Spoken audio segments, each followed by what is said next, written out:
За юу 9000. 9000 км. Яа. Шанд руу нэг удаа давхих. Өмнө хувь давхих, Улаанбаатараас давхих тэр бол тэнгэр газар юм аа. Одоо өдөрт бид чинь заримдаа 1500 өдөр шүн явлаа ш өдөр шүнгөө те. Одоо би өмнөхөөс Улаанбаатар ороод шөндөө буцдаг байна. Одоо 9000 хаяж 600 км. 600 км юу юм бэ? Буцаал өмнө руугаа. Очлоо буцаал тавьчих. За. Бичлэг эхэлж байна уу? Манайд. За.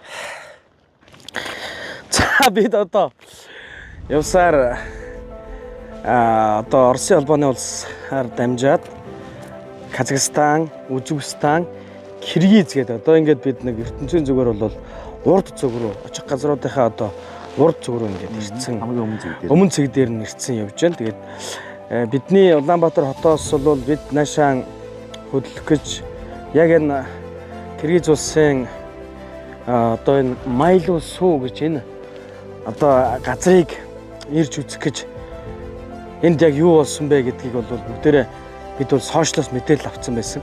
Яг энэ газар дээр бид одоо бас очно гэсэн энэ том зорилгыг өөрчлөлт наашаа хөдөлсөн. Тэгээ замдаа хоёулаа яриад за бас хамаагүй том зорилго юу яагаад яах бүтэхгүй гэж мэдэн те. Ямар нэгэн учир шалтгаан байж мэдэн цас бороо байгалийн үзэгдэл янз янзын хэмжээнд тохиолдсон. Замын саад байж те. Хэдэн мянган километр туулж явсаар талдаа яг 9000 км яваад Майлису гэж энэ газар дээр аяллаа 10 дахь хоног дээр бид ирэлцэн ирээд байна. За ингээ Майлису аймгийн талаар үзэгчдэд бас тодорхой мэдээлэл өгье тийм ээ.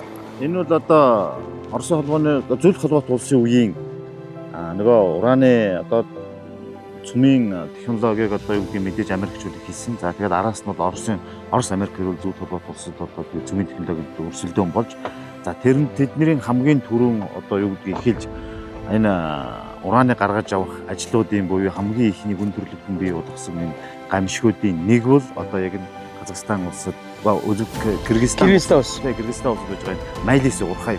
За энэ Майлису урхайг одоо олборлоод ингээд за энэ удаан хугацаанд бол ердөө ажиллаагүй юм билээ. Ердөө нэг 30-аад чухал жилийн хугацаанд ажиллаад хаагдсан. Хаагдсан шалтгаан нь бол юу байсан бэ гэж зэрэг өөрөлдвөл энэ бүс нутагт бол үнэхээр гамшигыг тарьсан. Одоо аль энэ чинь 2010 хэдэн оны үед ихэд энчээ хурж ирээд усныхын шинжилгээг хийхэд штэ. Дэлхийн одоо хэмжээнд байж одоо дэлхийн одоо эрүүл мэндийн хэмжээнд буюу завцаргийн зөвшөөрөгдсөн хэмжээс 200 дахин их 200 дахин их шүү.